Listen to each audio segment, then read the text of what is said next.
Hello बच्चों, कैसे हैं आप लोग। आई होप बहुत अच्छे होंगे और तैयारियां भी अच्छे से चल रही होंगी। तो बेटा एक बार फिर से आप लोगों का इंजीनियर्स जीनी के यूट्यूब चैनल पे हार्दिक स्वागत मैं करता हूं। तो आज हम डिस्कस करने वाले हैं एक बहुत ही इंपॉर्टेंट पावर प्लांट के बारे में जिसका नाम है डीजल पावर प्लांट। तो चलिए स्टार्ट करते हैं डीजल पावर प्लांट। तो आज का जो टेबल ऑफ कंटेंट होगा उसमें हम कंप्लीट डीजल पावर प्लांट के बारे में डिस्कशन करेंगे कि डीजल पावर प्लांट का लेआउट क्या है, उसके साथ साथ इसके वेरियस एडवांटेज और डिसएडवांटेज क्या है। नेक्स्ट, तो चलिए स्टार्ट करते हैं एक क्वेश्चन से। कह रहा है पहला क्वेश्चन कि which type of power station can be located at any place. इनमें से कौन सा ऐसा पावर स्टेशन है जिसको हम किसी भी प्लेस पे लोकेट कर सकते हैं। तो नॉर्मली अगर देखा जाए तो हम मेथड ऑफ एलिमिनेशन से इस क्वेश्चन को सॉल्व कर सकते हैं। जैसे कि अगर देखें तो यहाँ पर स्टीम पावर प्लांट है। क्या स्टीम पावर प्लांट को आप किसी भी प्लेस पे लोकेट कर सकते हैं? ऐसा पॉसिबल नहीं है, बिकॉज इसके लिए जो लैंड रिक्वायरमेंट होती है वो बहुत ज़्यादा होती है। बिकॉज जो कोल वगैरह के स्टोरेज के लिए जो कोल हैंडलिंग प्लांट वगैरह हम रखते हैं, देन वहाँ पर आप देखिए कि लैंड रिक्वायरमेंट इतनी ज़्यादा है तो इसको हमेशा लोड सेंटर से दूर ही रखा जाता है। दूसरा, हाइड्रो इलेक्ट्रिक पावर स्टेशंस, यहाँ पर भी जहाँ पे वाटर की अवेलेबिलिटी होती है और उसके साथ साथ हम डैम का कंस्ट्रक्शन कर सकते हैं, देन वहीं पर आप केवल और केवल हाइड्रो इलेक्ट्रिक पावर स्टेशन को इस्टेब्लिश कर सकते हैं। तो ये दो ऑप्शन तो इनकरेक्ट हो गए। न्यूक्लियर पावर स्टेशंस की बात करें तो यहाँ पर भी आपको लगभग लैंड की जो रिक्वायरमेंट होगी वो 30 से 40 एकड़ की लैंड की रिक्वायरमेंट होती है। तो बेटा इसको भी किसी भी प्लेस पे आप लोकेट नहीं कर सकते। जैसे आप नॉर्मली किसी बैंक में आप देख रहे हो तो वहाँ पर क्या करते हैं कि अचानक कोई पावर फेल्योर हो जाए तो इमरजेंसी पावर सप्लाई के लिए या कॉन्टिन्यूस पावर सप्लाई के लिए वो डीजल इंजन को ऑपरेट कर देते हैं। तो वहाँ पर हम यूज़ किसका करते हैं? डीजल पावर स्टेशंस का इस्तेमाल करते हैं। तो बेसिकली जो है किसी भी जगह पे लोकेट करने के लिए आपको एक ऐसे सिस्टम का यूज़ करना होगा जो कि मूवेबल हो और उसके साथ साथ जो स्टैंड बाई के लिए इस्तेमाल हो, और वहाँ पर अगर देखें तो जो स्पेस की रिक्वायरमेंट हो वो बहुत ही कम हो, एक मिनिमम स्पेस में हम उसको क्या कर सकें? ऑपरेट कर सकें। देन ये क्या रहेगा? ये डीजल पावर स्टेशंस ही यहाँ पे करेक्ट ऑप्शन होगा। तो कौन सा ऐसा पावर स्टेशन है जिसको हम किसी भी प्लेस पे लोकेट कर सकें? तो यहाँ पर ये तीनों ऑप्शन आपके रॉन्ग हो जाएंगे। आंसर क्या हो जाएगा? Option A, diesel power station. तो डीजल पावर स्टेशंस को बेटा हम किसी भी प्लेस पे लोकेट कर सकते हैं। इसको as a stand by power plant इस्तेमाल कर सकते हैं। इमरजेंसी पावर सप्लाई के लिए इसका इस्तेमाल किया जाता है और नॉर्मली डीजल पावर प्लांट को हम मूवेबल पावर सप्लाई के लिए भी इस्तेमाल कर सकते हैं। नेक्स्ट, तो चलिए देखते हैं यहाँ पर डीजल पावर प्लांट के बारे में कि जैसा आप देख पा रहे हो कि यहाँ पर ये आपका एक सिंक्रोनस जनरेटर है। तो नॉर्मली ये अल्टरनेटर है और जब भी अल्टरनेटर को रोटेट करना होता है इसके रोटर को, तो हमें एक प्राइम मूवर की ज़रूरत होती है। तो डीजल पावर प्लांट में ये प्राइम मूवर जो है वो डीजल इंजन होता है। तो नॉर्मली किसी भी अल्टरनेटर को रोटेट करने के लिए एक प्राइम मूवर की ज़रूरत होती है और डीजल पावर प्लांट में ये जो प्राइम मूवर होता है वो डीजल इंजन होता है। तो यहाँ पे हम डीजल इंजन को क्या करते हैं? कपल्ड कर देते हैं प्राइम मूवर के साथ, अल्टरनेटर के साथ कपल्ड कर देते हैं और जैसे ही डीजल इंजन रोटेट करेगा ये कपल्ड होगा किससे? अल्टरनेटर से, और जैसे अल्टरनेटर भी घूम जाएगा और इलेक्ट्रिसिटी को जनरेट कर देगा। तो बेसिकली अगर हम बात करें कि डीजल पावर प्लांट में हो क्या रहा है यार, कि हम डीजल इंजन को कपल्ड कर देते हैं। यहाँ पे ध्यान दीजिएगा, हम डीजल इंजन को क्या करते हैं? मैकेनिकली कपल्ड कर देते हैं। किससे? मैकेनिकली कपल्ड कर देते हैं अल्टरनेटर से। तो यहाँ पे ये आपका क्या है? अल्टरनेटर है। क्लियर है? तो अल्टरनेटर या सिंक्रोनस जनरेटर से हमने मैकेनिकली कपल्ड कर दिया। तो डीजल इंजन को जो फ्यूल की रिक्वायरमेंट होती है वो फ्यूल कौन सी चाहिए? डीजल की ज़रूरत होती है। तो यहाँ पे हम डीजल एज अ फ्यूल इस्तेमाल करते हैं। तो ये जो डीजल की केमिकल एनर्जी है, ये डीजल की कौन सी एनर्जी है बेटा? डीजल की केमिकल एनर्जी। जो फ्यूल हम यूज़ कर रहे हैं वो डीजल, देन इसकी क्या रहेगी? एक केमिकल एनर्जी। तो नॉर्मली डीजल इंजन क्या होता है? एक इंटरनल कंबशन इंजन होता है जहाँ पे ये फ्यूल का कंबशन होगा और जैसे ही फ्यूल का कंबशन होता है तो ये जो पिस्टन्स वगैरह होते हैं वो मूव करते हैं। देन ये क्या करते हैं? एक मैकेनिकल आउटपुट प्रोड्यूस करते हैं। तो हम डीजल इंजन की मदद से क्या कर रहे हैं? केमिकल एनर्जी को कन्वर्ट कर रहे हैं किसमें? मैकेनिकल एनर्जी में। किसमें कन्वर्ट कर रहे हैं? मैकेनिकल एनर्जी में। तो ये चीज़ आपको ध्यान देना है कि डीजल पावर प्लांट में जो प्राइम मूवर होता है वो डीजल इंजन होता है, इसीलिए इसका नाम डीजल पावर प्लांट हो जाता है। और यहाँ पर हम जो डीजल की केमिकल एनर्जी है उसको डीजल इंजन की मदद से किस में कन्वर्ट कर रहे हैं, मैकेनिकल एनर्जी में कन्वर्ट कर रहे हैं। फिर हमने क्या किया, यहीं पर अल्टरनेटर कपल्ड कर दिया है और ये अल्टरनेटर क्या करेगा, इस मैकेनिकल एनर्जी को कन्वर्ट कर देगा किस में बेटा, इलेक्ट्रिकल एनर्जी में कन्वर्ट कर देगा। किस में कन्वर्ट कर देगा, इलेक्ट्रिकल एनर्जी में कन्वर्ट कर देगा। तो ये चीज़ें आपको ध्यान में रखनी है। तो डीजल पावर प्लांट में जो म्यूचुअल एनर्जी कन्वर्जन हो रहा है वो कैसे हो रहा, केमिकल से मैकेनिकल एंड मैकेनिकल से इलेक्ट्रिकल। केमिकल से मैकेनिकल हमने किसकी मदद से किया, डीजल इंजन की मदद से, और मैकेनिकल से इलेक्ट्रिकल आप सभी जानते हो कि अल्टरनेटर की मदद से हमने मैकेनिकल एनर्जी को इलेक्ट्रिकल में कन्वर्ट कर दिया। तो डीजल पावर प्लांट में जो प्राइम मूवर होता है वो प्राइम मूवर कैसा होता है, वो डीजल इंजन होता है, इसीलिए इसका नाम क्या है, diesel power plant. Diesel power plant, is that clear? तो आई थिंक यहाँ पे आपको ये सारी चीज़ें क्लियर हो गई होंगी। नेक्स्ट, अब हम बात करते हैं इसके लेआउट की बेटा, कि इसका लेआउट क्या है। तो इसके लेआउट को अगर देखा जाए तो इसमें कुछ डिफरेंट पार्ट्स हैं।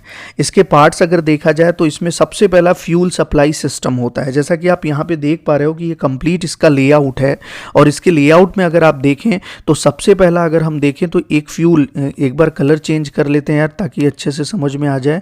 यहाँ पर सबसे पहला अगर हम देखें तो एक फ्यूल, पहला अगर लेआउट देखें तो होता है फ्यूल सप्लाई सिस्टम। इसमें होता है फ्यूल सप्लाई सिस्टम। यहाँ पर फ्यूल सप्लाई सिस्टम नाम से ही पता चल रहा है कि हम क्या करते हैं, जो डीजल एज अ फ्यूल इस्तेमाल कर रहे हैं इसको हम सप्लाई करते हैं डीजल इंजन में, या हम इसको सप्लाई करते हैं फ्यूल इंजेक्शन पंप में। तो यहाँ पे आप देख रहे हो कि ये आपका डीजल इंजन के अंदर ही क्या है, एक फ्यूल इंजेक्शन पंप है, जहाँ पे हम क्या करते हैं कि फ्यूल सप्लाई सिस्टम की मदद से हम इसी फ्यूल या डीजल को इंजेक्ट कर देते हैं फ्यूल इंजेक्शन पंप में। क्लियर है बेटा? तो पहला फ्यूल सप्लाई सिस्टम हो गया। दूसरा अगर हम बात करें तो बेटा दूसरा क्या है, यहाँ पर एयर इंटेक सिस्टम है। आप जैसा कि जानते हो यार कि जब भी आपको फ्यूल का कंबशन करना है तो उसके लिए ऑक्सीजन की ज़रूरत होगी, तभी उसका परफेक्ट कंबशन हो सकता है। तो उस ऑक्सीजन की जो सप्लाई है वो हम किससे करेंगे, एयर इंटेक सिस्टम से करेंगे। तो सेकेंड आपका क्या है, second is called as air intake system. इसका इस्तेमाल हम केवल और केवल ऑक्सीजन की सप्लाई के लिए करते हैं ताकि इस फ्यूल का कंजप्शन हो सके, सॉरी कंजप्शन नॉट कंजप्शन, इसका कंबशन हो सके, इसका दहन हो सके। नेक्स्ट, तीसरा, जब अगर आप देखो कि फ्यूल का जब भी कंबशन होगा देन उसके कारण क्या होगा, गैसेस वगैरह रिलीज होंगी।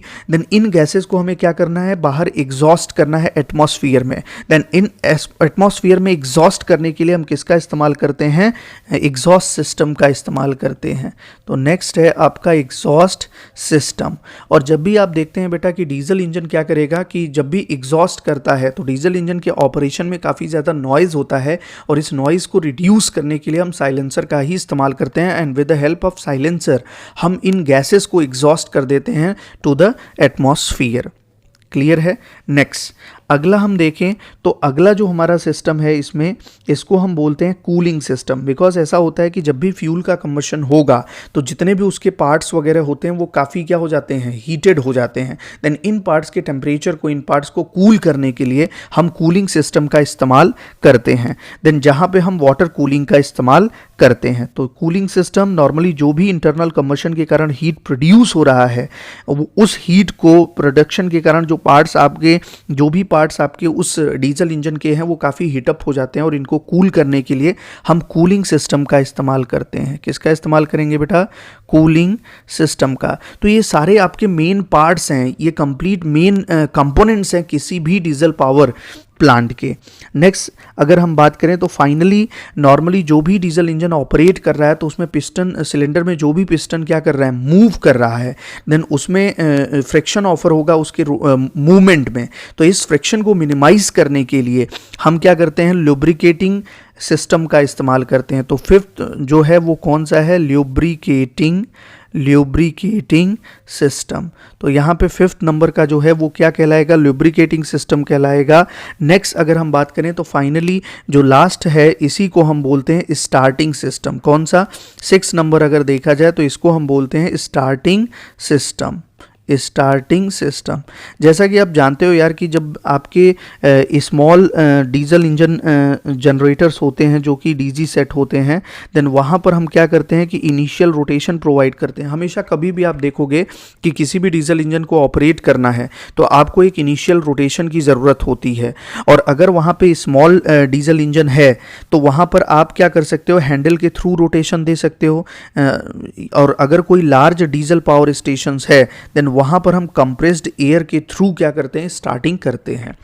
तो स्टार्टिंग मैकेनिज्म की भी ज़रूरत होती है हमारे डीजल पावर प्लांट में। स्मॉल डीजल पावर प्लांट्स है देन वहाँ पर आप हैंडल के थ्रू क्या कर सकते हैं, एक इनिशियल रोटेशन दे सकते हैं और वो स्टार्ट हो जाएगा।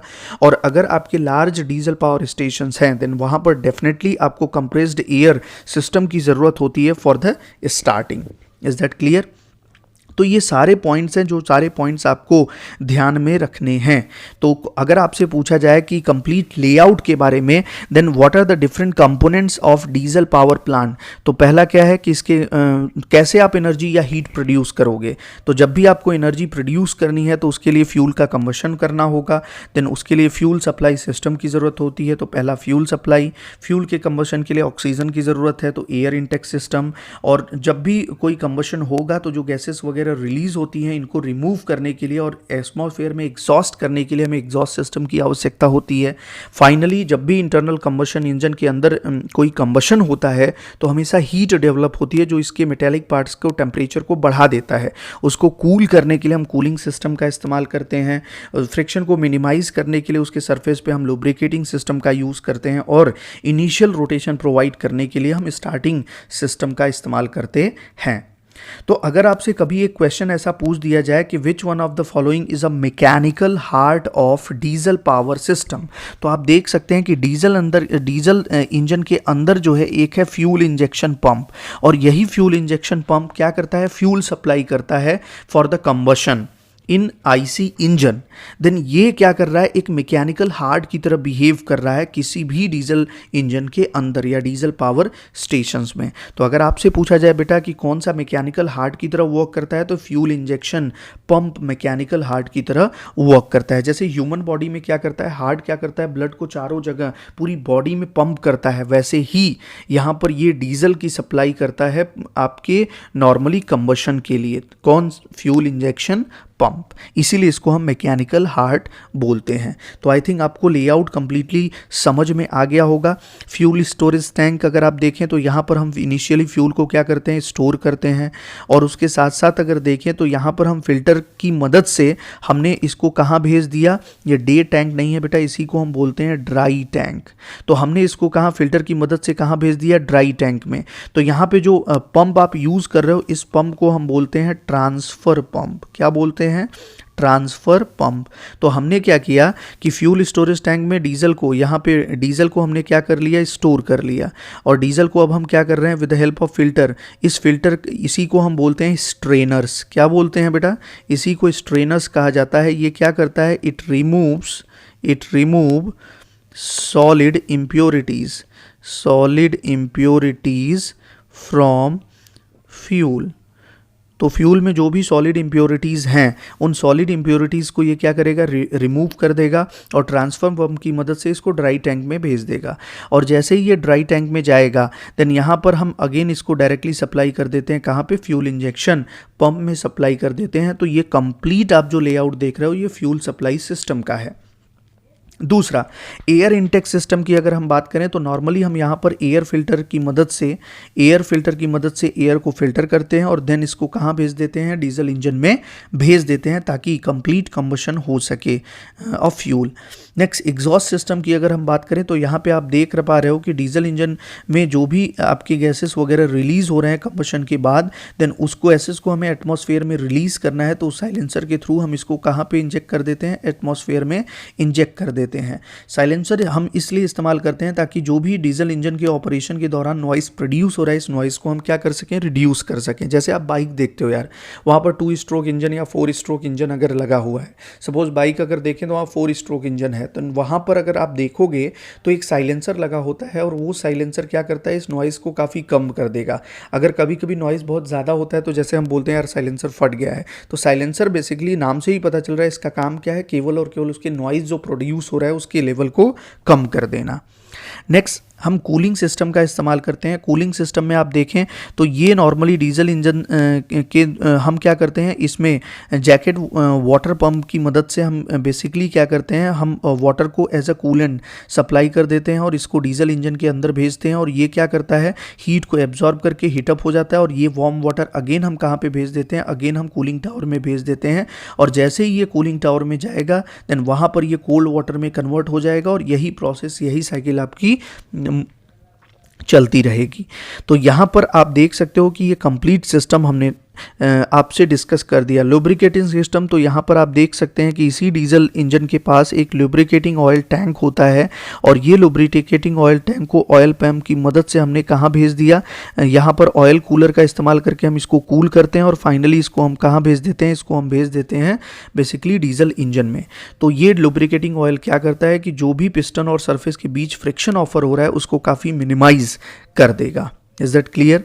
लास्ट स्टार्टिंग सिस्टम की बात करें तो स्टार्टिंग सिस्टम केवल इनिशियल रोटेशन प्रोवाइड करने के लिए यूज़ होता है। जैसे कि अगर देखें तो जनरेटर्स वगैरह शादी वगैरह में जो आप यूज़ करते हैं तो वहाँ पे छोटे छोटे जनरेटर्स लगे होते हैं, तो वो डीजी सेट क्या करते हैं, आप हैंडल लगा के घुमाते हो तो वो केवल और केवल डीजल इंजन को रोटेट करने के लिए, और उसी से कपल्ड हमारा क्या रहता है, सिंक्रोनस जनरेटर रहता है जो कि मूव कर जाता है और इलेक्ट्रिसिटी जनरेट हो जाती है। Is that clear? तो आई थिंक आपको लेआउट एक तरह से पूरी तरह से कंप्लीट समझ में आ गया होगा। तो अब हम डिस्कस करने वाले हैं यहाँ पर जितनी भी चीज़ें हमने डिस्कस की उसको वन बाय वन लिख लेंगे यार, ताकि आपको कोई डाउट्स ना हो और उसके साथ साथ आप एक अच्छा सा नोट्स भी अपना प्रिपेयर कर लो। तो फ्यूल सप्लाई सिस्टम में अगर देखा जाए पहला कौन सा सिस्टम है, पहला जिसको हम क्या बोलते हैं, फ्यूल सप्लाई सिस्टम। तो फर्स्ट कहलाएगा बेटा फ्यूल सप्लाई सिस्टम। फर्स्ट है फ्यूल सप्लाई सिस्टम। इसका केवल और केवल लेआउट हम डिस्कस करेंगे ताकि सारे कॉन्सेप्ट आपके क्लियर हो जाएं। तो सबसे पहले आपका ये एक स्टोरेज टैंक होता है और इसी स्टोरेज टैंक में हम क्या करते हैं, बेसिकली ये आपका फ्यूल स्टोरेज टैंक है, फ्यूल स्टोरेज टैंक। इसी फ्यूल स्टोरेज टैंक में हम क्या करते हैं, फ्यूल को, डीजल को स्टोर करते हैं। देन इस डीजल को हम क्या करते हैं, स्ट्रेनर की मदद से, यहाँ पे देख सकते हैं आप ये स्ट्रेनर, ये भी एक फिल्टर की तरह वर्क करता है। जितनी भी सॉलिड इम्प्योरिटीज़ वगैरह आपके डीजल में है उन इम्प्योरिटीज़ को ये क्या करेगा, रिमूव कर देगा और इसको हम ट्रांसफ़र पंप की मदद से कहाँ भेज देते हैं, ड्राई टैंक में भेज देते हैं। तो यहाँ पर हमने क्या किया, यहाँ पे बेटा हमने ट्रांसफ़र पंप की मदद से कहाँ भेज दिया, इसको ड्राई टैंक में भेज दिया। नेक्स्ट अगर देखा जाए तो ड्राई टैंक के बाद एक फ़िल्टर लगा होगा जो कि इसको कहाँ पे प्रोजेक्ट कर देता है, इंजेक्शन पंप की मदद से डीजल इंजन में भेज देता है। तो यहाँ पर यही बेसिकली अगर देखें तो हम फ़िल्टर का इस्तेमाल करते हैं और ये फ़िल्टर फाइनली इसको हम इंजेक्शन पंप की मदद से कहाँ भेज देते हैं, इंजेक्शन पंप है, इसकी मदद से हमने भेज दिया इसको कहाँ पे, डीजल इंजन में भेज दिया। ये आपके डीजल इंजन में हमने इसको इंजेक्ट कर दिया। क्लियर है? तो फ्यूल तो आपका हो गया। नॉर्मली फ्यूल स्टोरेज टैंक का इस्तेमाल डीजल को स्टोर करने के लिए। स्ट्रेनर क्या करता है, ये स्ट्रेनर केवल और केवल जितने भी आपके, इट रिमूव्स सॉलिड इम्प्योरिटीज़, जो भी आपके सॉलिड इम्प्योरिटीज़ हैं इन फ्यूल उसको रिमूव कर देता है। Is that clear? तो ये चीज़ आपको ध्यान में रखनी है। ट्रांसफ़र पंप की मदद से हमने क्या किया, इसको फ्यूल स्टोरेज टैंक से ड्राई टैंक में भेज दिया एंड फाइनली इंजेक्शन पंप के थ्रू उसको फ्यूल इंजेक्शन पंप में हमने भेज दिया, मतलब डीजल इंजन में भेज दिया फ्यूल को। तो ये कंप्लीट जो सिस्टम है इसको हम कहते हैं फ्यूल सप्लाई सिस्टम। दूसरा अगर हम बात करें बेटा तो एयर इनटेक सिस्टम है। कौन सा सिस्टम है, एयर इनटेक सिस्टम। अगर हम एयर इनटेक सिस्टम की बात करें तो बेसिकली जब भी आप किसी आईसी इंजन में फ्यूल का कंबशन करोगे देन उसके लिए एयर बहुत ज़्यादा नेसेसरी होता है, क्योंकि ऑक्सीजन की उपस्थिति में ही आप फ्यूल का कंबशन या उसका दहन कर सकते हैं। तो इसलिए हम क्या करते हैं, एयर इनटेक सिस्टम में बेसिकली क्या होता है कि एक पाइप होती है जो कि फ्रेश एयर को सप्लाई करती है इंजन में। तो एयर इनटेक सिस्टम का काम क्या होता है, it is used to supply fresh air to the engine engine को फ्रेश एयर सप्लाई करने के लिए हम किसका इस्तेमाल करते हैं, एयर इनटेक सिस्टम का इस्तेमाल करते हैं। और नॉर्मली जो भी डस्ट वगैरह के पार्टिकल्स वगैरह हैं उसको एयर से रिमूव करने के लिए हम यहाँ पर फिल्टर का यूज़ करते हैं। तो एयर फिल्टर किस लिए यूज़ होगा, यहीं पर एयर फिल्टर का इस्तेमाल करते हैं। Then air filter is used to remove dust particle from air. तो एयर से डस्ट पार्टिकल को रिमूव करने के लिए हम एयर फिल्टर का इस्तेमाल करते हैं। तो बेसिकली इसको इस तरह से समझा जा सकता है कि यहाँ पर एटमॉस्फेरिक एयर है, यहाँ पर हमने क्या किया, एयर फिल्टर का इस्तेमाल किया। ये जितने भी डस्ट पार्टिकल हैं उसको रिमूव कर देगा और क्लीन एयर सप्लाई कर देगा, कहाँ पे, डीजल इंजन के अंदर। तो ये आपका डीजल इंजन है।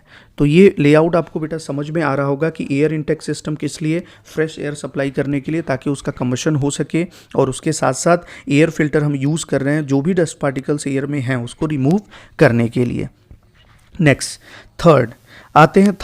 थर्ड अगर हम बात करें तो यहाँ पर हमने अभी क्या किया, आईसी इंजन में फ्यूल का इस्तेमाल किया और उस फ्यूल कि कंबशन के लिए हमने क्या किया, एयर को सप्लाई कर दिया या ऑक्सीजन की सप्लाई कर दी। देन फाइनली जब भी कंबशन होगा तो इस कंबशन के कारण आपके पिस्टन सिलेंडर क्या करने लगेंगे, मूव करने लगेंगे। सिलेंडर में पिस्टन्स क्या करने लगेगा, मूव करने लगेगा और मैकेनिकल एनर्जी प्रोड्यूस हो जाएगी। लेकिन कंबशन के दौरान बहुत सारी गैसेस वगैरह भी रिलीज होती हैं और इन एग्जॉस्ट गैस को रिमूव करना है इंजन से। देन उसके लिए हम क्या करते हैं, एग्जॉस्ट सिस्टम का इस्तेमाल करते हैं। तो नेक्स्ट हम बात करेंगे exhaust system.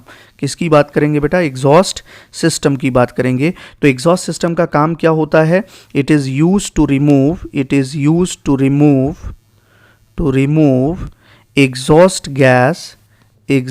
Gas from engine से एग्जॉस्ट गैस रिमूव करने के लिए हम किसका इस्तेमाल करते हैं, एग्जॉस्ट सिस्टम का इस्तेमाल करते हैं।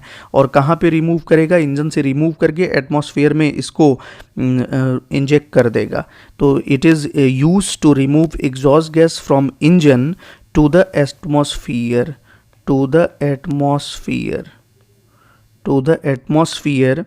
With the help of exhaust system. Clear है। तो ये ध्यान रखना है कि जो भी आपके एग्जॉस्ट गैसेस होती हैं उनको इंजन से निकाल के बाहर एटमॉस्फेयर में भेजने के लिए हमें एग्जॉस्ट सिस्टम की ज़रूरत पड़ती है। और नॉर्मली अगर देखा जाए तो इस सिस्टम में हम साइलेंसर का इस्तेमाल करते हैं जो कि इंजन के नॉइज़ लेवल को रिड्यूस करता है। तो यहाँ पे ये चीज़ ध्यान रखना है कि यहाँ पर silencer is used to reduce the noise level in the engine. तो इंजन में जो भी नॉइज़ लेवल है उस नॉइज़ लेवल को रिड्यूस करने के लिए noise level in the engine. तो डीजल इंजन में जब भी कंबशन होगा तो वहाँ पे नॉइज़ वगैरह आती है, तो इस नॉइज़ को रिड्यूस करने के लिए हम साइलेंसर का इस्तेमाल कर देते हैं। क्लियर है बेटा। तो यहाँ पे एग्जॉस्ट सिस्टम भी आपको समझ में आ गया होगा। तो बेसिकली आप इस तरह से इसको समझ सकते हैं कि ये हमारा क्या है, this is our diesel engine. ये हमारा डीजल इंजन है। इसी डीजल इंजन के अंदर क्या हो रहा है, कंबशन, और कंबशन के कारण एग्जॉस्ट गैसेस वगैरह प्रोड्यूस हो रही हैं और इन एग्जॉस्ट गैसेस को हम क्या करेंगे, इसी साइलेंसर की मदद से एटमॉस्फेयर में इंजेक्ट कर देंगे। तो ये आपका बेटा क्या है, this is called as silencer. और ये कौन से, एग्जॉस्ट गैस और एयर। क्लियर है। तो ये चीज़ आपको ध्यान में रखनी है। अब अगर हम बात करें कि बेसिकली यहाँ पर होता क्या है बेटा, कि जब भी हीट प्रोड्यूस हो रही है ड्यू टू इंटरनल कंबशन, तो नॉर्मली अगर देखा जाए तो कुछ ऐसे पार्ट्स इंजन के होते हैं जो कि इस हीट के कारण उनका टेम्परेचर काफ़ी ज़्यादा बढ़ जाता है और इनके टेम्परेचर बढ़ने के कारण ये क्या कर सकते हैं, उस मशीन में परमानेंट डैमेज प्रोड्यूस कर सकते हैं। इसलिए ये बहुत ज़्यादा आवश्यक हो जाता है कि इस ओवरऑल टेम्परेचर को हमें क्या करना है, रिड्यूस करना है। और उसको रिड्यूस करने के लिए कूलिंग सिस्टम का इस्तेमाल हम करते हैं डीजल पावर प्लांट में। हमने क्या बोला कि नॉर्मली इंटरनल कंबशन के कारण इंजन को क्या करना है, ड्राइव करना है, और इंजन को ड्राइव करने के लिए इंटरनल कंबशन होता है और इस इंटरनल कंबशन के कारण हीट प्रोड्यूस हो रही है। तो जो भी हीट प्रोड्यूस हो रही है उसके कारण ऐसा हो सकता है कि जो मशीन का कुछ पार्ट जो है वो हाई टेम्परेचर राइज के कारण डैमेज हो सकता है। इसलिए हमें उसके डैमेज होने से बचाना है, तो इस टेम्परेचर को क्या करना है, एक टॉलरेबल लेवल तक रिड्यूस करना होगा। देन उसके उसके लिए कूलिंग सिस्टम का हम इस्तेमाल करते हैं। तो फोर्थ अगर देखें बेटा तो फोर्थ क्या है आपका cooling system. Cooling system, cooling system किस लिए होता है? It is use to maintain, it is used to maintain overall temperature, maintain overall temperature of engine to a tolerable level। तो नॉर्मली कूलिंग सिस्टम का इस्तेमाल हम किस लिए करते हैं कि जो भी इंजन के टेम्परेचर, ओवरऑल टेम्परेचर है इंजन के अंदर का, उसको एक टॉलरेबल लेवल तक हम क्या कर सकें, मेंटेन कर सकें, ताकि कोई भी इंस्ट्रूमेंट का जो पार्ट है उस पर कोई डैमेज ना हो सके ड्यू टू हाई टेम्परेचर। और उसके लिए अगर देखा जाए तो हम वाटर सोर्स, वाटर पंप और कूलिंग टावर्स का इस्तेमाल करते हैं। तो it consist of water source, water pump and cooling tower. Clear है बेटा? तो यहाँ पर बेसिकली हम क्या करते हैं कि डीजल इंजन के अंदर वाटर पंप की मदद से हम वाटर को सप्लाई करते हैं, और जैसे ही पंप क्या करता है सिलेंडर के थ्रू वाटर को सर्कुलेट करेगा, देन वहाँ पर ये वाटर क्या करेगा, इंजन की हीट को एब्जॉर्ब कर लेगा और ये हॉट हो जाएगा, और यही हॉट वाटर कहाँ पे चला जाएगा, कूलिंग टावर में जाता है, और जहाँ पे ये कूल हो जाता है और अगेन इसको हम रीसर्कुलेट कर देते हैं फॉर कूलिंग। तो यहाँ पे ये चीज़ ध्यान रखना है कि कूलिंग सिस्टम में बेसिकली क्या होता है कि जो भी पंप होते हैं, pump circulates the water, pump water को क्या करता है, सर्कुलेट कर देता है through cylinder, water through cylinder. तो सिलेंडर की मदद से ये क्या करेगा, वाटर को सर्कुलेट कर देगा। The water takes away and the water absorbs heat from engine and becomes hot। यही हॉट वाटर किसके द्वारा कूल किया जाता है, कूलिंग टावर के द्वारा, और अगेन इसको हम कूलिंग के लिए रीसर्कुलेट कर देते हैं। And this hot water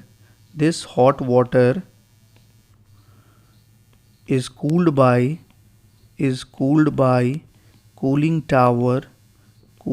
tower and recirculated for cooling। Clear है बेटा? तो ये आपका कूलिंग सिस्टम है। नेक्स्ट अगर हम बात करें तो यहाँ पर लुब्रिकेटिंग सिस्टम का हम इस्तेमाल करते हैं, और इसका काम केवल और केवल जो भी आपके रबिंग सरफेसेस हैं वो इंजन के, उसको उसके फ्रिक्शन को मिनिमाइज करना होता है। तो this system minimises the friction of rubbing surfaces of the engine. तो यहाँ पे लुब्रिकेटिंग ऑयल को हम क्या करते हैं, मेन लुब्रिकेटिंग ऑयल टैंक में स्टोर करते हैं, और यही लुब्रिकेटिंग ऑयल क्या करता है, ऑयल पंप के द्वारा ड्रॉन किया जाता है, और देन इसको हम फिल्टर की मदद से, ताकि हम जो भी इम्प्योरिटीज़ इसके अंदर है उसको रिमूव कर सकें, और फिल्टर की मदद से हम इसको कहाँ पे डिलीवर कर देते हैं, डिफरेंट पॉइंट्स में मशीन में जहाँ पे लुब्रिकेशन की रिक्वायरमेंट होती है वहाँ पर भेज देते हैं। यहीं पे ऑयल कूलर का हम प्रोवाइड करते हैं सिस्टम में, जो कि लुब्रिकेटिंग ऑयल टेम्परेचर को एज लो एज पॉसिबल रखता है। तो यहाँ पर लुब्रिकेटिंग सिस्टम की अगर हम बात करें तो नेक्स्ट कौन सा है, नेक्स्ट इज लुब्रिकेटिंग सिस्टम। तो लुब्रिकेटिंग सिस्टम में क्या हो रहा है बेटा, यहाँ पे सपोज ये आपका क्या है, ये है हमारा डीजल इंजन, इसी में क्या हो रहा है, इंटरनल कंबशन हो रहा है। यहाँ पर आप देखोगे एक लुब्रिकेटिंग ऑयल टैंक होता है, ये आपके हैं लुब्रिकेटिंग ऑयल टैंक। तो लुब्रिकेटिंग ऑयल टैंक क्या करता है, ये नॉर्मली यहाँ पर ये आपका ऑयल पंप है, this is called as oil pump. तो लुब्रिकेटिंग ऑयल पंप की मदद से हम लुब्रिकेटिंग ऑयल टैंक में हम क्या करते हैं, नॉर्मली हम ऑयल स्टोर करते हैं। ऑयल पंप क्या करेगा, इसको सक करेगा और जैसे ही सक करेगा तो ऑयल फिल्टर के थ्रू इसको कहाँ इंजेक्ट कर देगा, ये आपके ऑयल फिल्टर हैं। ऑयल फिल्टर का काम केवल और केवल क्या है, जो भी इम्प्योरिटीज़ आ रही है उस इम्प्योरिटीज़ को जो ऑयल में है उसको रिमूव करना, और इसको हम कहाँ पे भेज देते हैं, इसको भेज देते हैं ऑयल कूलर में। ऑयल कूलर का काम बेटा केवल और केवल क्या करना है, नॉर्मली ये वाटर कूलिंग करते हैं यहाँ पे ऑयल की, तो ऑयल कूलर का काम है कि जो भी ऑयल लुब्रिकेटिंग ऑयल है इसके टेम्परेचर को एज मिनिमम एज पॉसिबल रखना है, और देन फाइनली इसको हम कहाँ पे भेज देते हैं, फाइनली हम इसको भेज देते हैं डीजल इंजन के अंदर। देन अगेन ये साइकिल आपकी रिपीट होती रहती है। तो डीजल इंजन में जो भी आपके पार्ट्स होते हैं जहाँ पे आपको लुब्रिकेशन की रिक्वायरमेंट होती है, वहाँ उन पार्ट्स में हम क्या करते हैं, इन ऑयल को सेंड कर देते हैं। क्लियर है। तो यहाँ पे लुब्रिकेटिंग सिस्टम क्या करता है कि जो भी रबिंग सरफेसेस होते हैं उनके बीच फ्रिक्शन को मिनिमाइज करता है। तो हम ये लिख सकते हैं, it is use to minimise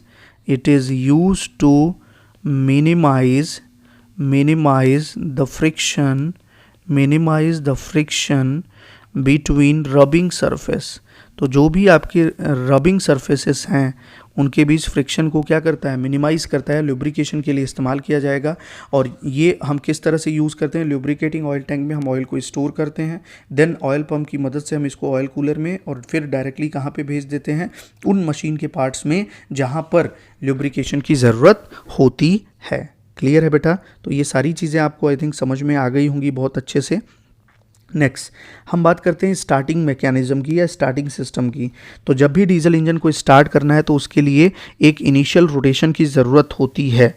तो जब तक आप इसको इनिशियल रोटेशन प्रोवाइड नहीं करोगे तब तक ये क्या करेगा, फायरिंग को स्टार्ट नहीं करेगा और अपने पावर के द्वारा रन नहीं होगा। तो इसके लिए हम क्या करते हैं कि स्मॉल डीजी सेट में, जैसे फॉर एग्जांपल कोई स्मॉल डीजी सेट है, तो वहाँ पर इनिशियल रोटेशन जो शाफ्ट में है वो हम हैंडल के द्वारा प्रोवाइड करते हैं। लेकिन अगर कोई लार्ज डीजल पावर स्टेशंस हैं देन वहाँ पर हम स्टार्टिंग के लिए कंप्रेस्ड एयर का इस्तेमाल करते हैं। तो ये चीज़ आपको ध्यान में रखना है। तो यहाँ पे मैं एक चीज़ मेंशन कर दूंगा यार, एक लास्ट जगह ना होने के कारण मैं यहीं पे मेंशन कर देता हूँ। लास्ट जो मैकेनिज़्म है इसको हम बोलते हैं स्टार्टिंग मैकेनिज़्म या स्टार्टिंग सिस्टम। तो स्टार्टिंग सिस्टम किस लिए यूज़ होगा है, it is use to provide initial rotation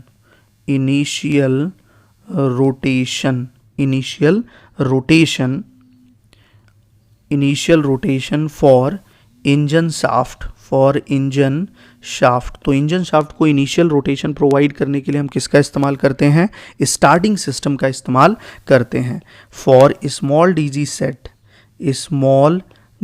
set, बेटा स्मॉल डीजी सेट के लिए हम इनिशियल रोटेशन कैसे प्रोवाइड करेंगे, हैंडल के द्वारा प्रोवाइड करेंगे। और अगर हम बात करें कि फॉर लार्ज डीजी सेट के लिए हम किसका यूज़ करेंगे, compressed air is used. Clear है। तो ये चीज़ आपको ध्यान में रखनी है। तो इनिशियल रोटेशन प्रोवाइड करने के लिए स्टार्टिंग मैकेनिज्म का इस्तेमाल होता है। स्मॉल डीजी सेट के लिए हम हैंडल का यूज़ कर सकते हैं, बाई हैंडल हम उसको स्टार्ट कर सकते हैं। बट अगर लार्ज डीजी सेट है तो वहाँ पर कंप्रेस्ड एयर यूज़ होता है उस डीजल इंजन के शाफ्ट को इनिशियली रोटेट करने के लिए। और जैसे ही एक बार इनिशियल रोटेशन आप दे दोगे देन नॉर्मली फिर उसमें फायरिंग वगैरह होने लगेगी और वो अपने से पावर को क्या करने लगेगा, लेने लगेगा और अपने पावर द्वारा उसको ऑपरेट करने लगेगा। क्लियर है। तो ये चीज़ें आपको समझ में आ गई होंगी आई थिंक, ये कंप्लीट लेआउट कि नॉर्मली कैसे डीजल इंजन वर्क करता है। तो नॉर्मली डीजल इंजन आपके इंटरनल कंबशन इंजन होते हैं और ये 4 स्ट्रोक इंजन भी हो सकता है या 2 स्ट्रोक इंजन भी हो सकता है। तो यहाँ पर कैसे आपके डीजल इंजन ऑपरेट कर रहे हैं, उसके क्या क्या कंपोनेंट्स होंगे, ये सारे कंपोनेंट्स के बारे में एक कंप्लीट लेआउट के बारे में हमने डिस्कशन कर दिया है। तो चलिए यहाँ पे अब हम स्टार्ट करते हैं अपना नेक्स्ट क्वेश्चन। तो अगला क्वेश्चन आते हैं, क्या कह रहा है कि the mechanical heart of a diesel engine is. Already मैंने आपको बता दिया है कि किसी भी डीजल इंजन का जो मैकेनिकल हार्ट होता है वो क्या है, जो कि फ्यूल को क्या कर रहा है, इंजेक्ट कर रहा है फॉर द कंबशन। देन इसके लिए किसका इस्तेमाल हम करते हैं, फ्यूल इंजेक्शन सिस्टम का इस्तेमाल करते हैं। तो फ्यूल इंजेक्शन सिस्टम को ही हम मैकेनिकल हार्ट कहते हैं किसी भी डीजल इंजन का। तो आंसर क्या हो जाएगा, आंसर ऑप्शन बी हो जाएगा, fuel injection system. Engine starting system क्या है, इसको स्टार्ट करने के लिए इनिशियल रोटेशन प्रोवाइड करने के लिए। और एयर इनटेक सिस्टम क्या है कि फ्यूल के कंबशन के लिए ऑक्सीजन की ज़रूरत होती है, तो एयर को सप्लाई करने के लिए। एग्जॉस्ट सिस्टम का क्या इस्तेमाल होता है, कंबशन के दौरान जो भी आपके एग्जॉस्ट गैसेस होती हैं उनको एटमॉस्फेयर में रिलीज करने के लिए हम एग्जॉस्ट सिस्टम का इस्तेमाल करते हैं, और वहाँ पर हम साइलेंसर के थ्रू एग्जॉस्ट गैसेस को रिलीज करते हैं एटमॉस्फेयर में। और बेसिकली साइलेंसर का काम ही क्या है कि जो नॉइज़ लेवल है उसको रिड्यूस कर देना।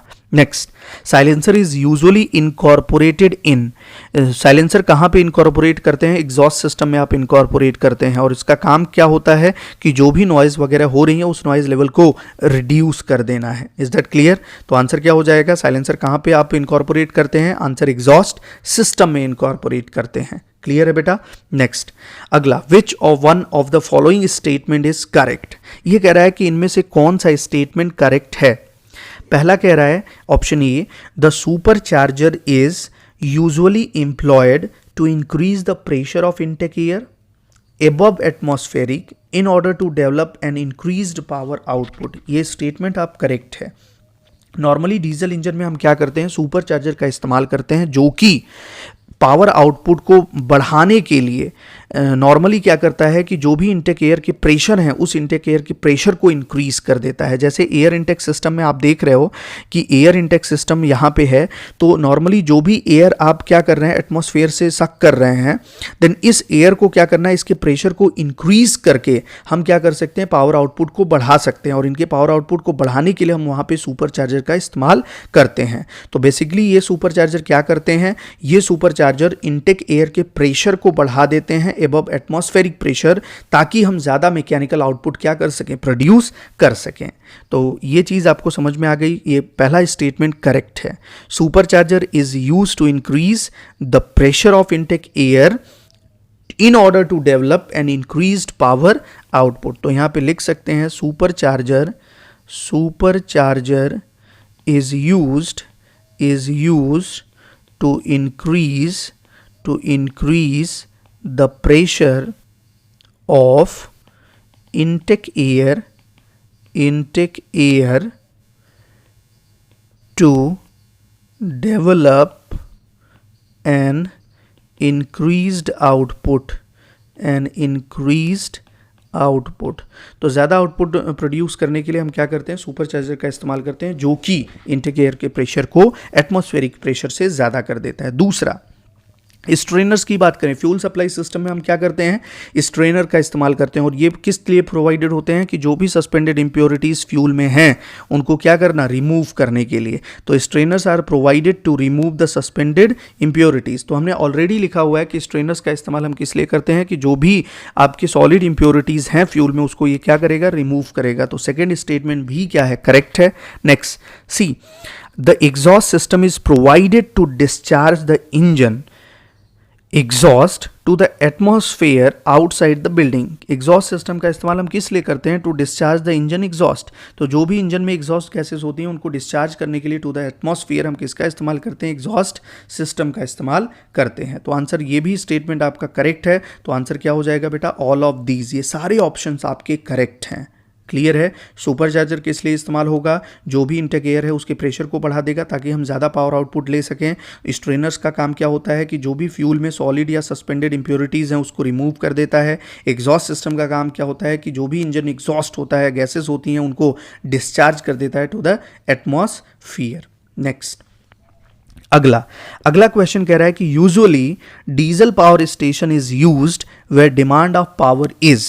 नॉर्मली हम डीजल पावर स्टेशंस का इस्तेमाल वहाँ पे करते हैं जहाँ पे पावर की डिमांड बहुत हाई हो, नहीं, हाई हो, बिल्कुल नहीं, लेस, हाँ करेक्ट है।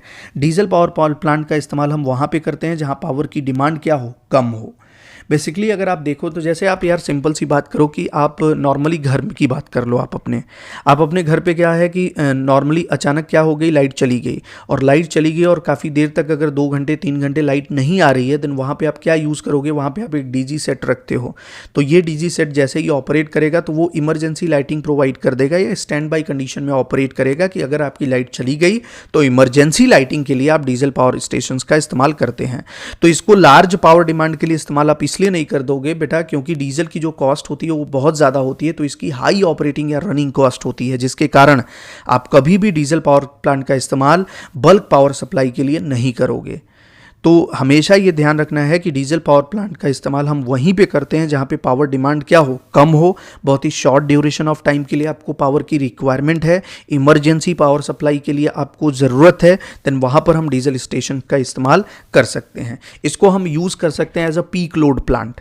जैसे कभी भी आप देखो कि कोई भी थर्मल पावर प्लांट होगा, ये कोल फायर्ड हो चाहे आपके जो भी आपके मतलब अदर थर्मल पावर स्टेशंस होंगे, देन उन पावर स्टेशंस पे आप देखते हो कि हमेशा एक डीजी सेट हर यूनिट पे लगा रहता है और इसका रेगुलर चेकिंग हम करते हैं। बेसिकली इसके ऑयल लेवल को हम मेज़र करते हैं, इसको एक बार चला के देखते हैं कि अचानक कभी भी आपका कोई भी फॉल्ट कंडीशन आ गया, देन उस समय हम क्या कर सकें, हम तुरंत डीजल जनरेटर को और डीजल इंजन को ऑपरेट कर सकें और जो भी हमारी डिमांड है उसको हम फुलफिल कर सकें। तो हम हमेशा डीजल पावर प्लांट को as a peak load plant भी इस्तेमाल कर सकते हैं और इसको स्टैंड बाई के लिए भी इस्तेमाल कर सकते हैं, लेकिन बल्क पावर सप्लाई के लिए आप कभी भी डीजल पावर स्टेशंस का इस्तेमाल नहीं करोगे। ये चीज़ आपको बहुत अच्छे से ध्यान में रखनी है। Diesel power plant can not be use for bulk power supply. तो डीजल पावर स्टेशंस कहाँ पे यूज होंगे, जहाँ पर आपके इमरजेंसी सप्लाई की ज़रूरत हो जाए, शॉर्ट ड्यूरेशन के लिए पीक लोड डिमांड को फुलफिल करना है, वहाँ आप डीजल पावर प्लांट का इस्तेमाल कर सकते हैं।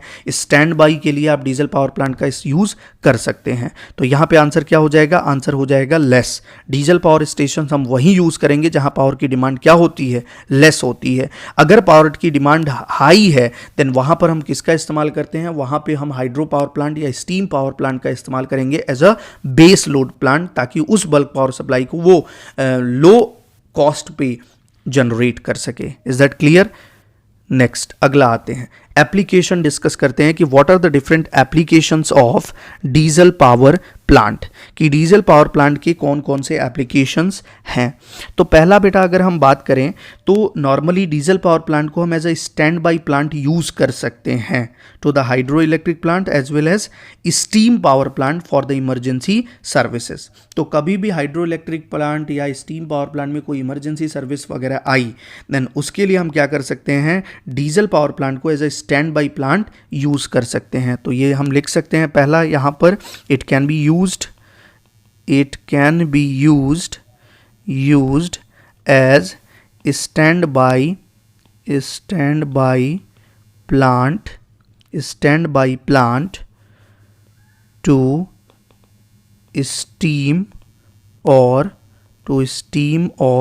hydro power plant for emergency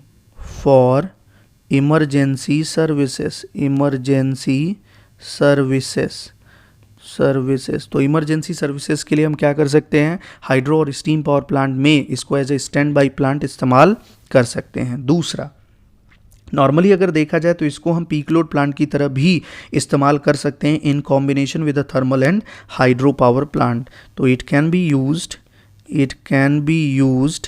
as peak load plant in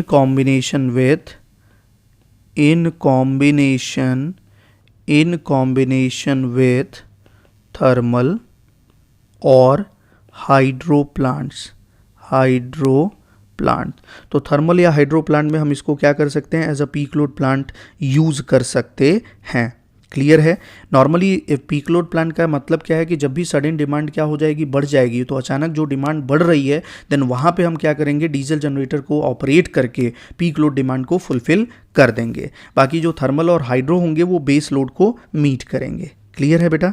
ये चीज़ आपको समझ में आ गई। नेक्स्ट थर्ड अगर हम बात करें तो नॉर्मली हम क्या कर सकते हैं, इसको स्मॉल और मीडियम पावर सप्लाई के लिए एज अ सेंट्रल स्टेशन इस्तेमाल कर सकते हैं। तो दीज आर यूज्ड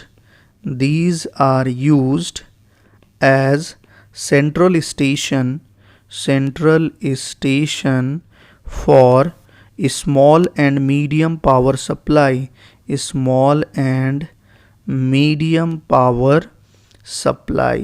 तो स्मॉल और मीडियम पावर सप्लाई के लिए हम इसको एज अ सेंट्रल स्टेशन इस्तेमाल कर सकते हैं। क्लियर है। नेक्स्ट अगला फोर्थ अगर देखें यहाँ पर तो नॉर्मली अगर देखा जाए कि ये मोबाइल पावर जनरेशन के लिए काफ़ी सूटेबल होती हैं और इसका इस्तेमाल हम ट्रांसपोर्टेशन सिस्टम में जैसे ऑटोमोबाइल्स में, रेलवेज़ में, एयरप्लेन्स में, शिप्स में यूज़ कर सकते हैं। तो हम ये कह सकते हैं कि they are quite suitable for mobile power generation. Then these are suitable for mobile power generation. तो मोबाइल पावर जनरेशन के लिए काफ़ी सूटेबल होती हैं। नेक्स्ट अगर हम बात करें कि नॉर्मली अगर देखा जाए तो किसी भी इंडस्ट्रीज़ वगैरह में एक रेगुलर पावर कट होने लगता है, देन उस रेगुलर पावर कट का केवल और केवल एक ही सॉल्यूशन है और वो है कि वहाँ पे आपको एक डीजल जनरेटिंग सिस्टम को इंस्टॉल करना होगा। तो जो भी आपके रेगुलर पावर कट आ रहे हैं उस कॉन्टीन्यूस इलेक्ट्रिक सप्लाई के लिए आपको क्या करना होगा, एक डीजी सेट का इंस्टॉलेशन करना होगा। तो ये अगर देखा जाए आज के समय for continuous power supply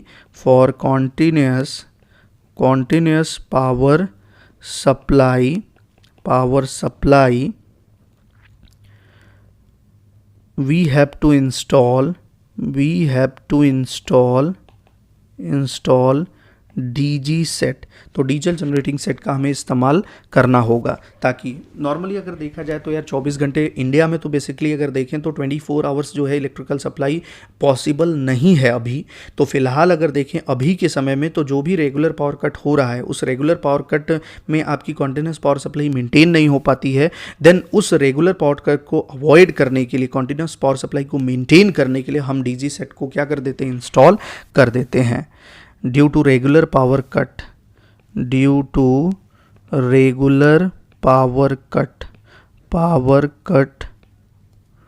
continuous power supply is not able to maintain। तो ये ध्यान रखना है कि रेगुलर पावर कट के कारण जो कॉन्टिन्यूस पावर सप्लाई है वो मेंटेन नहीं हो पा रही है, देन उस कॉन्टिन्यूस पावर सप्लाई को मेंटेन करने के लिए हमें डीजी सेट को इंस्टॉल करना होगा। और जब भी लाइट चली जाएगी आप डीजी सेट को ऑन कर दीजिए और जैसे ही लाइट आ जाती है आप उसको ऑफ कर दीजिए। तो ये बहुत सारी इंडस्ट्रीज़ वगैरह में हम डीजी सेट को इंस्टॉल करते हैं, इवन अब आप डोमेस्टिक पर्पज़ पे भी डीजी सेट को इंस्टॉल कर देते हैं। नेक्स्ट तो चलिए आते हैं नेक्स्ट, अब हम देखते हैं diesel engine power plant are mainly used as. Diesel engine power plant को हम मेनली किस लिए यूज़ करते हैं, तो हमने ऑलरेडी बता दिया। क्या डीजल पावर प्लांट को आप as a base load use करोगे, बिल्कुल नहीं, ये गलत हो जाएगा।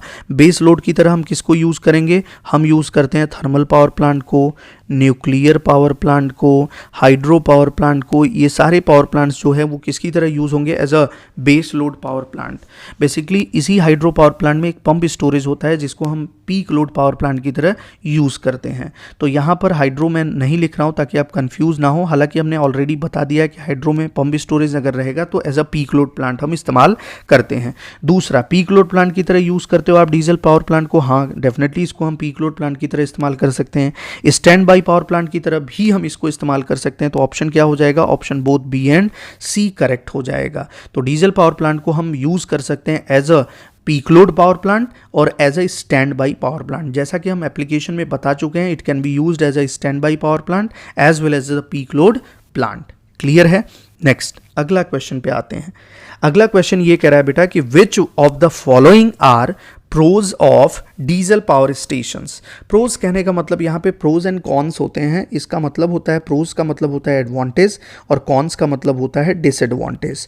तो कौन कौन से ऐसे एडवांटेज और डिसएडवांटेज हैं डीजल पावर प्लांट के, ये हमें डिस्कस करने हैं। तो बेटा सबसे पहले हम डिस्कस करेंगे एडवांटेज। तो यहाँ क्वेश्चन सॉल्व करने के पहले हम डिस्कस करेंगे कि एडवांटेजेस क्या हैं हमारे डीजल पावर प्लांट के। तो सबसे पहले हम डिस्कस करने वाले हैं यहाँ पर advantages of diesel power plant. यहाँ पर एडवांटेज की बात करें तो यार सिंपल डिज़ाइन होता है और लेआउट भी काफ़ी सिंपल होता है। तो जैसा हमने आपको बता दिया कि थर्मल जब आप देखोगे तो काफ़ी कॉम्प्लेक्स लेआउट होता है, लेकिन अगर हम डीजल पावर प्लांट की बात करें तो यहाँ पर सिंपल डिज़ाइन है और सिंपल लेआउट है। तो हम ये कह सकते हैं it has simple design and layout. Normally अगर देखें तो इसको घर वगैरह में कहीं भी आप किसी भी पोजीशन पे क्या करते हैं, किसी भी लोकेशन पे इंस्टॉल कर देते हैं, बिकॉज ऑफ इस less space is required to occupy, और उसके साथ साथ इसका साइज़ काफ़ी कॉम्पैक्ट होता है। तो दूसरा अगर देखें तो कॉम्पैक्ट साइज़। तो इसका साइज़ काफ़ी कॉम्पैक्ट होता है, इसलिए इसको ऑक्यूपाई करने के लिए बहुत कम स्पेस की ज़रूरत होती है। तीसरा, कभी भी आप देखें इसको as a peak load plant इस्तेमाल कर सकते हैं, या जब भी रेगुलर पावर कट होता है तो इंडस्ट्रीज़ वगैरह में जब भी पावर कट होगा तो आप तुरंत इसको क्या कर देते हैं, स्टार्ट कर देते हैं, और जब भी पावर आ जाता है देन पावर जब भी आता है देन उसको तुरंत हम स्टॉप कर देते हैं। इसका मतलब कि इसको हम स्टार्ट तुरंत कर सकते हैं और तुरंत हम शॉर्ट टाइम में ही इस पर लोड लगा सकते हैं। तो ये हम ये कह सकते हैं कि इसका एक एडवांटेज है कि it can be started quickly, ये तुरंत क्या हो सकता है, तेज़ी से स्टार्ट हो सकता है, and picks up the load in a short time, और बहुत ही शॉर्ट ड्यूरेशन ऑफ टाइम में ये लोड को पिकअप कर लेता है। तो हम ये लिख सकते हैं एडवांटेजेस में कि it can be started quickly and picks up the load in short time। तो नॉर्मली अगर देखा जाए तो ये तुरंत स्टार्ट हो जाता है और लोड को बहुत ही शॉर्ट टाइम में पिकअप कर लेता है। नेक्स्ट, नॉर्मली जब आप देखेंगे यार न्यूक्लियर पावर प्लांट है, diesel power thermal power plant है, देन वहाँ पर बहुत ज़्यादा लार्ज अमाउंट ऑफ वाटर की रिक्वायरमेंट होती है for cooling. But diesel power plant में अगर देखें तो कूलिंग के लिए वाटर की जो रिक्वायरमेंट है वो बहुत कम होती है। तो less water is required for cooling. तो कूलिंग के लिए बहुत कम वाटर की ज़रूरत होती है। थर्मल इफ़िशियंसी अगर हम देखें तो इसकी स्टीम पावर प्लांट से काफ़ी बेटर होती है। स्टीम पावर प्लांट की थर्मल इफ़िशियंसी आप देखेंगे तो वो केवल 30 से 35% होती है, बट डीजल पावर प्लांट की अगर हम थर्मल एफिशिएंसी देखें एट फुल लोड तो ये आपके 35 से 42% तक होती है। तो थर्मल इफ़िशियंसी ऑफ, हम ये लिख सकते हैं कि thermal efficiency of diesel plant is better than steam plant. तो स्टीम प्लांट की तुलना में इसकी थर्मल एफिशिएंसी क्या होती है, काफ़ी बेटर होती है। नॉर्मली अगर देखें तो इसकी जो थर्मल एफिशिएंसी है वो थर्मल एफिशिएंसी कितनी हो जाएगी, efficiency of diesel power plant कितनी है, लगभग आके 35 से लेके 42% तक होती है। क्लियर है। नेक्स्ट, अगला अगर देखें तो इसका जो ओवरऑल कॉस्ट होता है वो काफ़ी चीपर होता है as compare to steam power plant of the same size. तो यहाँ पर अगर देखें तो overall cost is cheaper than the steam power plant of the same size, but यहाँ पर ये आप ऐसे लिख सकते हैं, ओवरऑल कॉस्ट इज़ चीपर, क्या लिख सकते हैं बेटा यहाँ पर, next, overall cost is less than steam power plant of same capacity. तो सेम कैपेसिटी के अगर स्टीम पावर प्लांट और डीजल पावर प्लांट का कंपैरिजन करें तो डीजल पावर प्लांट में जो ओवरऑल कॉस्ट होती है वो हमेशा क्या रहती है, वो हमेशा कम रहती है बेटा। क्लियर है।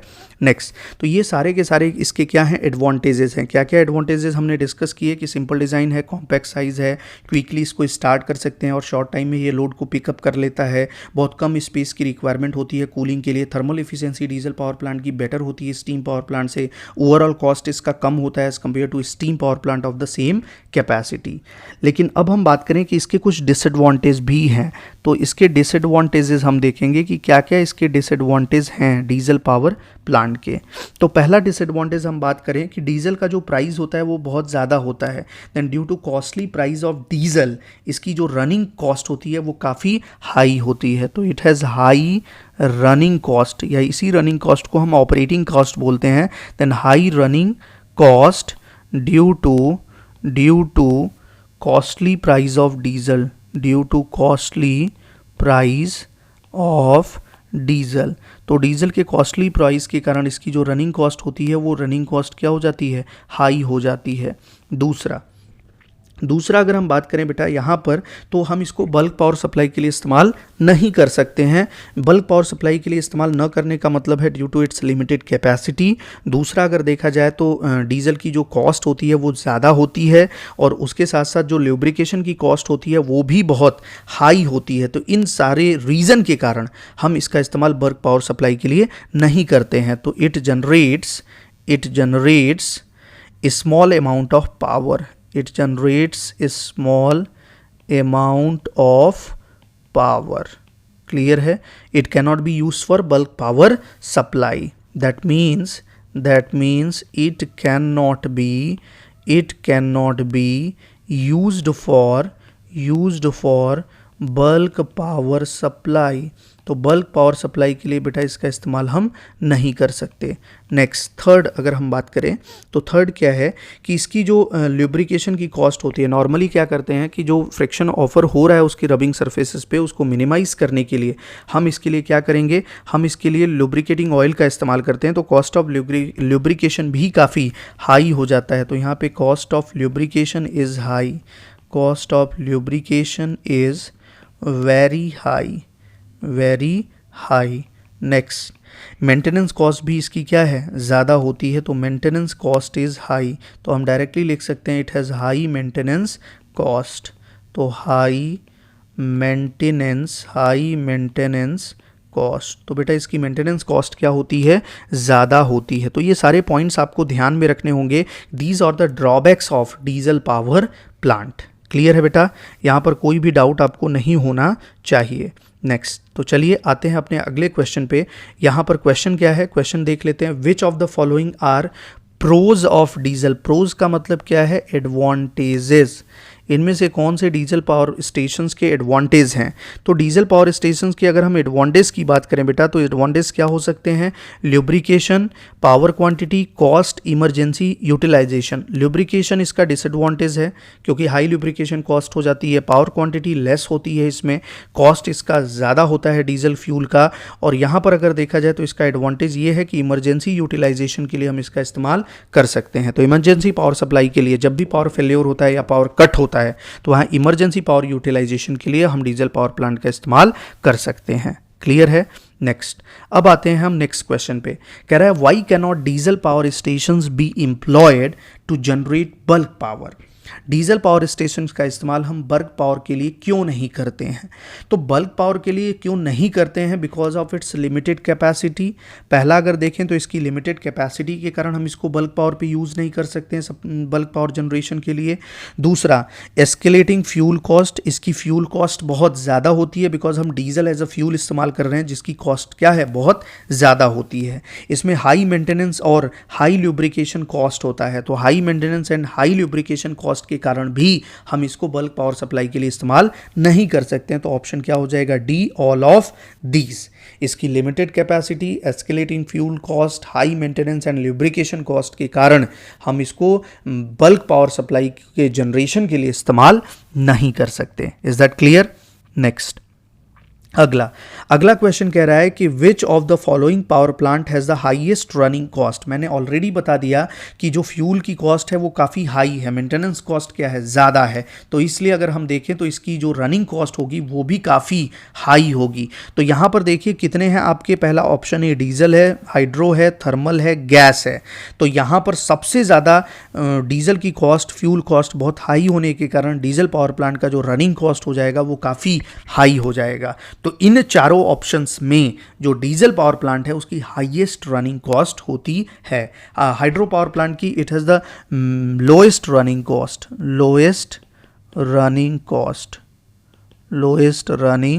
कॉस्ट. तो कभी भी आपसे पूछे कि लोएस्ट रनिंग कॉस्ट किसकी है, हाइड्रो पावर प्लांट की. हाईएस्ट रनिंग कॉस्ट किसकी है, डीजल पावर प्लांट की. नेक्स्ट अगला क्वेश्चन कह रहा है कि what is the efficiency of diesel power stations. Already बता दिया कि डीजल पावर स्टेशंस की जो एफिशिएंसी है ऑन फुल लोड वो थर्मल या स्टीम पावर स्टेशन से थोड़ी ज़्यादा होती है, बेटर होती है. और वो कितना होती है, 35 से लेके 42% तक होती है.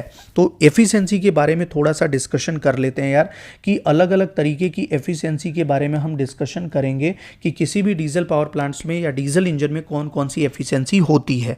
तो सबसे पहले हम बात करेंगे इसके मैकेनिकल इफिशिएंसी की. तो mechanical efficiency of diesel engine diesel engine की अगर हम मैकेनिकल इफ़िशियंसी की बात करें तो इसकी मैकेनिकल इफ़िशियंसी जो है वो रेशियो होती है किसका, ब्रेक हॉर्स पावर का divided by indicated horse power. तो मैकेनिकल इफ़िशियंसी बराबर कितना, BHP अपॉन IHP।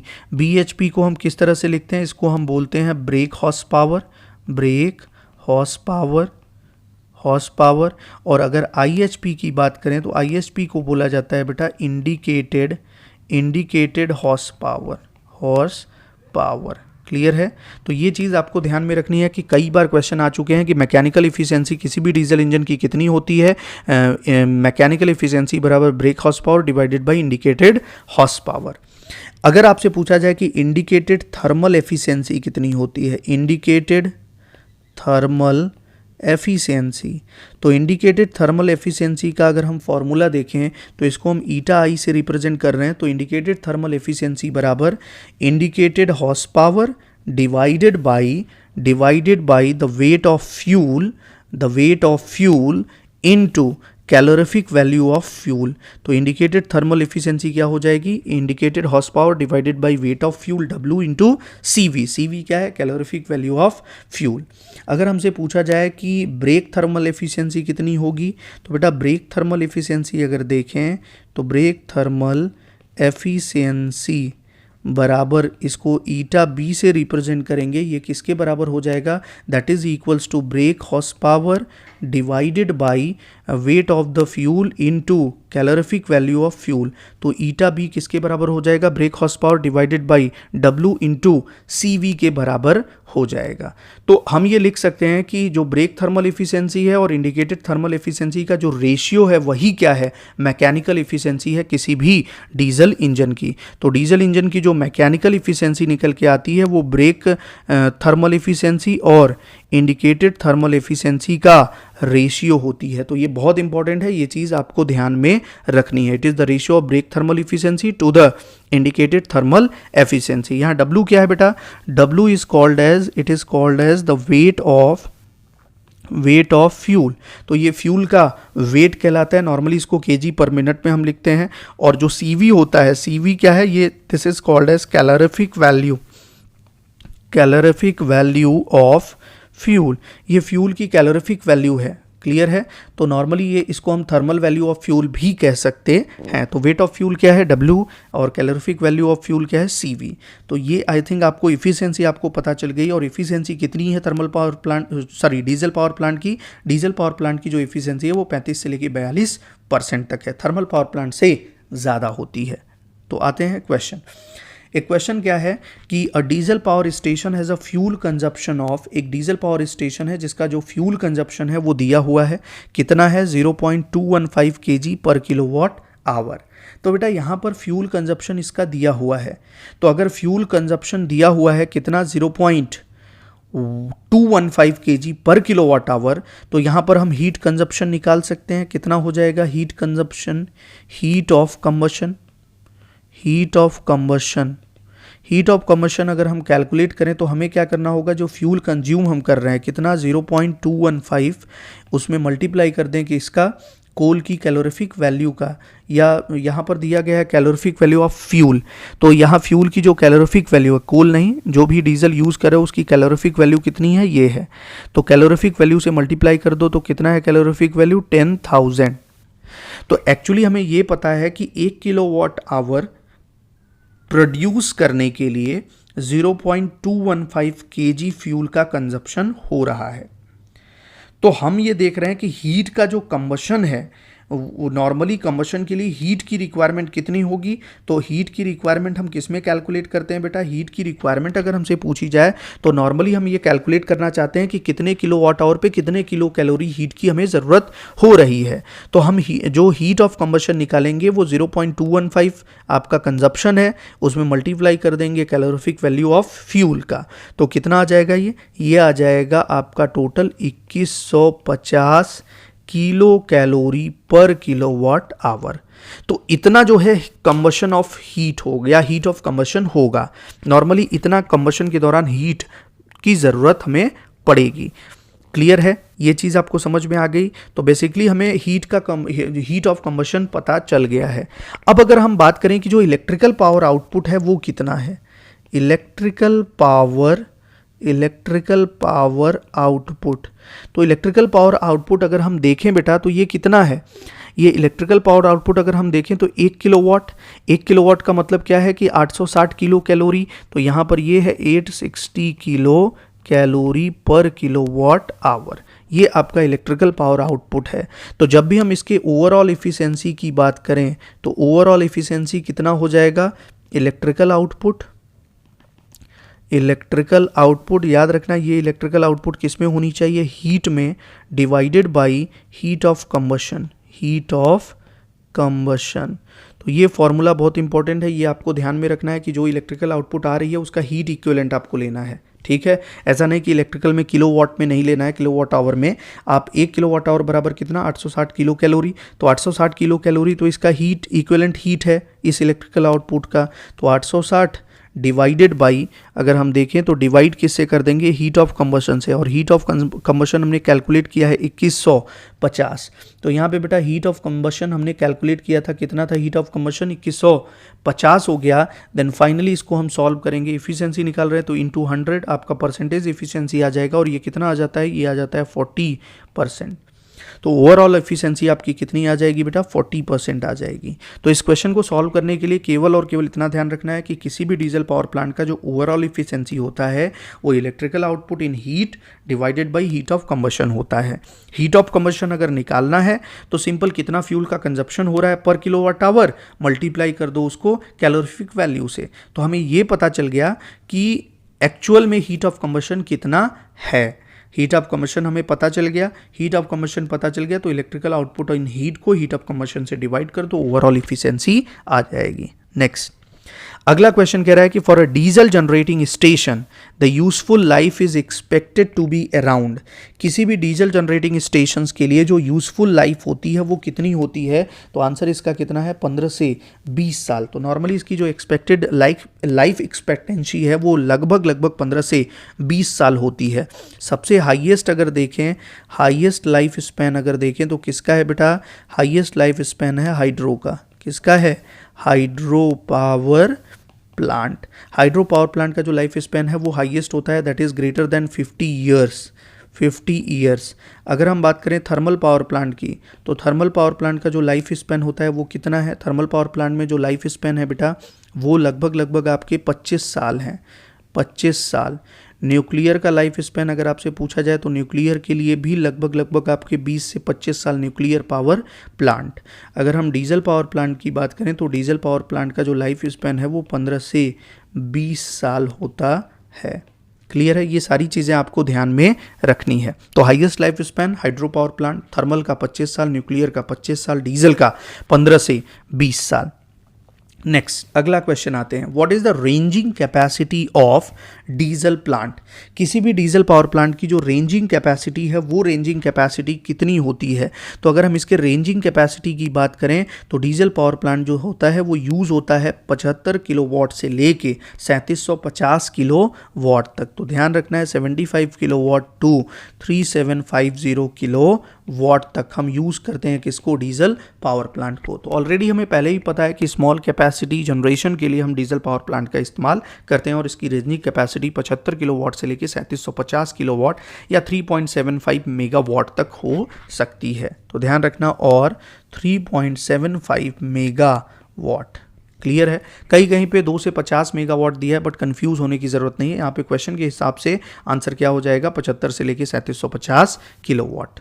क्लियर है, बहुत बुक्स वगैरह में आप देखें तो जो कैपेसिटी मेंशन है वो कैपेसिटी कितनी मेंशन है, that is used up to 50 megawatt. कहाँ तक यूज़ होता है, 50 मेगावाट तक यूज़ होता है। नेक्स्ट अगला हम बात करें कि mechanical efficiency of a diesel engine is defined as. तो ऑलरेडी डीजल इंजन की अगर मैकेनिकल इफिशिएंसी डिफाइन करनी है तो वो कितना होता है, मैंने ऑलरेडी आपको डिस्कस कर दिया है कि मैकेनिकल इफिशिएंसी कितनी होती है किसी भी डीजल इंजन के लिए। कितनी होती है भाई mechanical efficiency, break horse power. Break horse power divided bye indicated horse power, यही आपकी मैकेनिकल एफिशिएंसी है। अभी हमने बोला कि मैकेनिकल एफिशिएंसी क्या होती है, it is the ratio of brake thermal efficiency to the indicated thermal efficiency. ये दोनों चीज़ें आपको ध्यान में रखनी है। और हमेशा अगर हम बात करें कि जो हमारा इंडिकेटेड हॉर्स पावर होता है, जब भी आप इंडिकेटेड हॉर्स पावर की बात करेंगे तो इंडिकेटेड हॉर्स पावर आपके नॉर्मली इसकी जो एफिशिएंसी होगी इंडिकेटेड थर्मल एफिशिएंसी, और जो ब्रेक हॉर्स पावर है उसकी जो एफिशिएंसी होगी वो ब्रेक थर्मल एफिशिएंसी होगी। क्लियर है। और जब भी आपको हीट ऑफ कंबशन निकालना है तो आपको wait of fuel into calorific value of fuel से क्या करना है, मल्टीप्लाई कर देना है। आपको पता चल जाएगा कि हीट ऑफ कंबशन कितना होगा। Is that clear? तो हमेशा ध्यान रखना है कि हीट ऑफ कंबशन कितना होता है, that is equals to weight of fuel into calorific value of fuel. तो W क्या है, W is the weight of fuel and CV क्या है, calorific value of the fuel. Is that clear? कोई भी यहाँ पे आपको दिक्कत नहीं होनी चाहिए। तो आंसर क्या हो जाएगा, आंसर हो जाएगा brake horse power divided bye indicated horse power. Is that clear? तो आई थिंक ये सारी चीज़ें आपको समझ में आ गई होंगी। तो डीजल पावर प्लांट के कुछ इंपॉर्टेंट पॉइंट्स आपको ध्यान में रखने हैं। डीजल पावर प्लांट में जो प्राइम मूवर होता है अल्टरनेटर को घुमाने के लिए, वो डीजल इंजन होता है, इसलिए इसको हम डीजल पावर प्लांट बोलते हैं। डीजल पावर प्लांट का इस्तेमाल हम हमेशा बल्क पावर सप्लाई के लिए नहीं कर सकते, बिकॉज बल्क पावर सप्लाई में इसलिए नहीं हो पाता है क्योंकि इसकी मेंटेनेंस कॉस्ट ज़्यादा है, ऑपरेटिंग कॉस्ट ज़्यादा है, उसके साथ साथ डीजल का प्राइस ज़्यादा होने के कारण और इसकी लिमिटेड कैपेसिटी के कारण we can not use for the bulk power supply. इसको हम स्टैंड बाई प्लांट की तरह भी इस्तेमाल कर सकते हैं, इसको हम पीक लोड प्लांट की तरह भी इस्तेमाल कर सकते हैं। तो ये सारे पॉइंट्स आपको ध्यान में रखने हैं। एडवांटेज और डिसएडवांटेज भी आपको ध्यान में रखने हैं। इसका हम मोबाइल पावर जनरेशन के लिए यूज़ कर सकते हैं। इसका इस्तेमाल किसी भी आप देखेंगे कि लोकेशन पे इसको आप क्या कर सकते हैं, इस्टेब्लिश या एम्प्लॉयड कर सकते हैं। तो ये सारे पॉइंट्स बहुत ही इंपॉर्टेंट है आपके एग्जामिनेशन पॉइंट ऑफ व्यू से, और ये सारी चीज़ें आपको ध्यान में रखनी है। तब तक के लिए बहुत बहुत धन्यवाद। मिलते हैं एक अगले एपिसोड में एक नए जोश और उत्साह के साथ।